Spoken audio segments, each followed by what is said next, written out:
Hi, everyone. It's a pleasure to be back here. I was a student here at USC in 2010, 2011, medical device engineering. So definitely a lot of flashbacks, leaving me a little bit emotional. So anyway, again, my name is Ariel Edward Hight.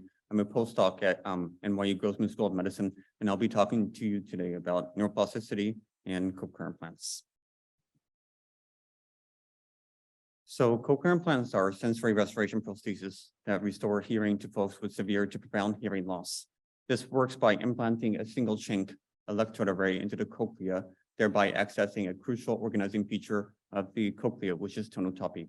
That is, at the base of the cochlea, encodes high frequency, and as you travel along the length of the cochlea, it then encodes low frequency. This is akin to a piano. Touch the keys on the left of the piano produces low frequency cues, and the keys on the right, high frequency cues. And so cochlear implants are a success. Cochlear implants are a success story of biomedical science integrating with engineering. Over 1 million subjects have been implanted worldwide. This technology is not old. There's a couple of papers here by Jerry Loeb and Bob Shannon in 1983, both who became professors at USC. I would consider the first modern multi-channel cochlear implant was approved by the FDA in 1985. And a really remarkable thing about implants is that it restores speech perception to users who would otherwise be completely deaf. So the focus of our studies are on, or at least the studies I'll be presenting today, are on adult deafened cochlear implant users. What this means is that the cochlear implant imposes its own sensory remapping. I'll describe the details a little bit later.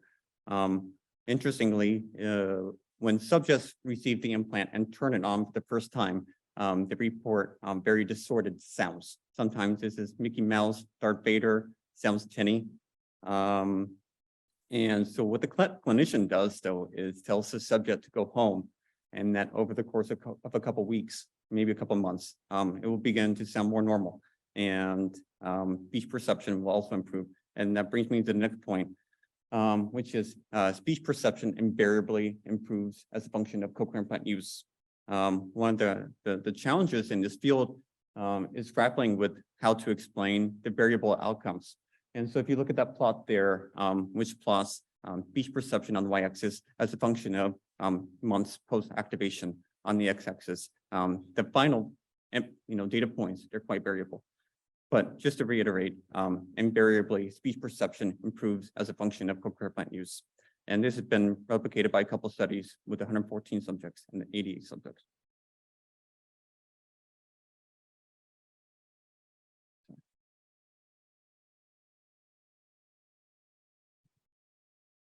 Okay, so we wanted to see what might underlie this improvement in improved speech perception. So we performed take-home testing in newly activated CI users.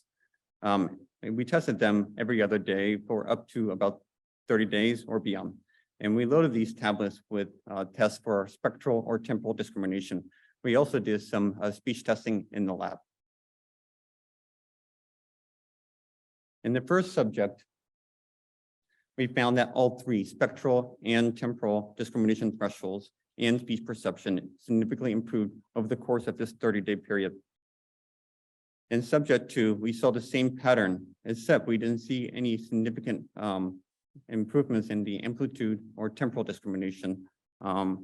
Interestingly, in the third subject, we found no improvements in spectral or temporal discrimination. And that speech perception scores parallel this pattern. It's a very preliminary data set. We plan on following up with this. So in addition to classical auditory acuity experiments, we are also curious about what exactly does the sound quality, how does it change as a function of use over time. So with the recent advent of single-sided deaf cochlear implant users, so they have an implant in 1 year and normal hearing in the other, they can tell more exactly what the implant sounds like. And so here's going to be an example of an acoustic model. I'm going to play an audio signal. It's going to be first the unfiltered audio and then the acoustic model. A brown leather bag hung from its strap. Pretty dramatic. Okay, so let's see here. So we decided to constrain our model to the biological parameters of cochlear implant stimulation. Those are the number of channels, the tuning of a single channel, the temporal coding, and also the topographical mismatch between the frequency information provided by the implant electrodes and the natural tuning of the healthy cochlea. So with several independent parameters, it becomes a challenging optimization problem. And so to that end, we modified and developed an interactive genetic algorithm. Here's a snapshot of that graphical user interface. We present the users with 8 initially populated models, and then with their selections, we thereby evolve them towards optimized models.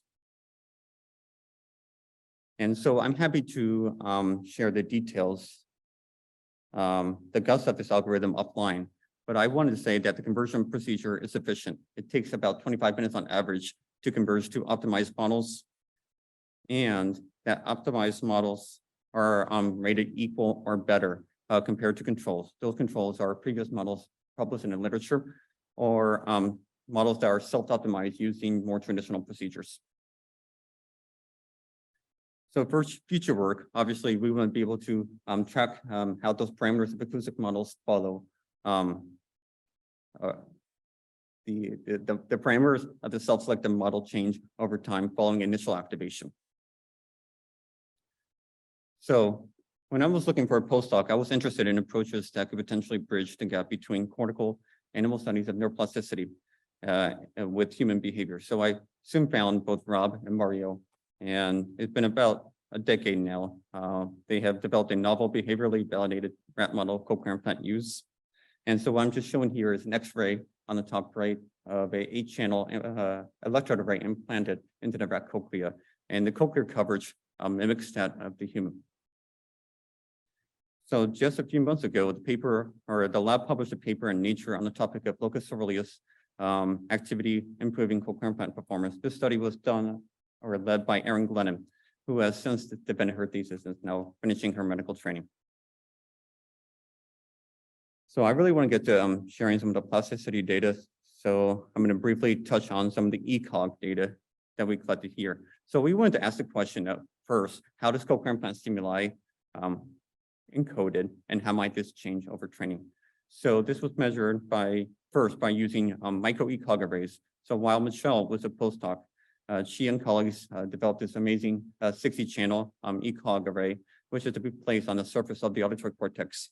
And if you plot the electrode array to scale, it covers most of the auditory cortex. And I'm just going to skip over to the main takeaway from that study. So if you plot the single trials of evoked responses for normal hearing and cochlear implant stimuli, and plot those single trials, measure the variability relative to the mean, we found a significant increase in variability for CI evoked responses. Interestingly, this did not extend to the spatial domain. And so when I started my postdoc, one of the things I wanted to do was expand our behavior test to ask whether plasticity would be generalizable. So to start in that direction, I started or developed a freely moving self-initiated alternate force choice task. And so the Vegas depicted here, the rat self-initiates the trial, which is then followed by stimulus. If that stimulus is a center, a left nose poke will be followed with a reward. These are food deprived rats. And for all other stimuli, a right nose poke would be followed by a reward. So just quickly looking at the plasticity data here, we did some in vivo whole cell recordings of neurons in the auditory cortex. This was done by Silvana Bolsheva, who was a postdoc in the lab. So what you expect to see are very stereotyped excitatory inhibitory potentials shown in green and red there, which are the idea there is that the coordination between excitation and inhibition allow for precise encoding of spike times. So this is what we found in normal hearing rats in the middle there. We saw these very stereotyped excitation and inhibition. However, in the naive, untrained CI implanted animal, we saw very variable evoked responses in terms of magnitude and duration. And this is attributed to trial by trial variability. Interestingly, after training, and this is an example of one animal on the bottom there, perfect behavior performance, we saw a rebalancing of excitation and inhibition, pointing to a plasticity in the central auditory system. And if you look across neurons, we saw a significant improvement in the correlation between excitation and inhibition. This was akin to the developmental trajectory that you might see in young versus adult rats. So just quick touch on future directions. One of the most important directions I think we need to move towards is to focus on real-world cochlear implant use. This will help us tease away the contributions of improved speech perception by different domains of plasticity. To grossly simplify, we can think of this as a passive or active plasticity. Passive being oftentimes characterized by bottom-up statistical learning, homeostatic, and then active being characterized by top-down, driven by neuromodulation and sensory motor interactions. I think I'm out of time, so shameless plug. Dr. Katie Martin just defended her thesis in the Bronchi Lab and is presenting a poster here today on the topic of vagus nerve stimulation. Acknowledge both Rob and Mario. They take mentoring seriously, which I quite appreciate. And okay. I'm so sorry. Okay, I'm sorry about that. So here's a slide on the future directions. And that's a picture of Katie Martin and acknowledgement slides. Again, sorry about the slides. I'll finish the presentation now.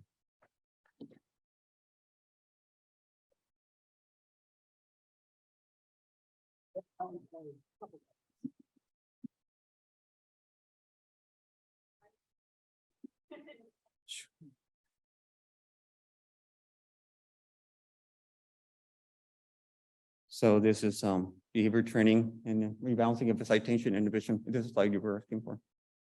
Yeah. So the behavior training here, you see perfect discrimination performance. And so in naive animals, the balance between excitation inhibition is unbalanced across stimuli. And then after training, we see a rebalancing of excitation inhibition.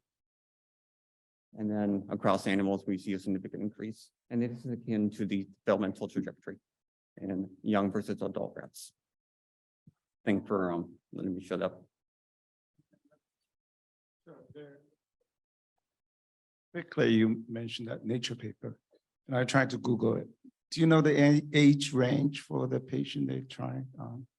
Nature paper, local cellulose. Can you see that just a little bit slower? The local cellulose paper you Yeah. mentioned, Nature paper. Do you remember the age range? I'm more curious about pediatric population, Sure. about learning and adapting. Sure. Yeah, I mean, pediatric populations are interesting because they have this critical period, this high ability to adapt. In that locus coeruleus paper, it was performed in adult rats who were behaviorally trained on tones and then bilaterally deafened and unilaterally implanted with an implant. So it's an adult deafened study. For now, thank you very much. Thank you.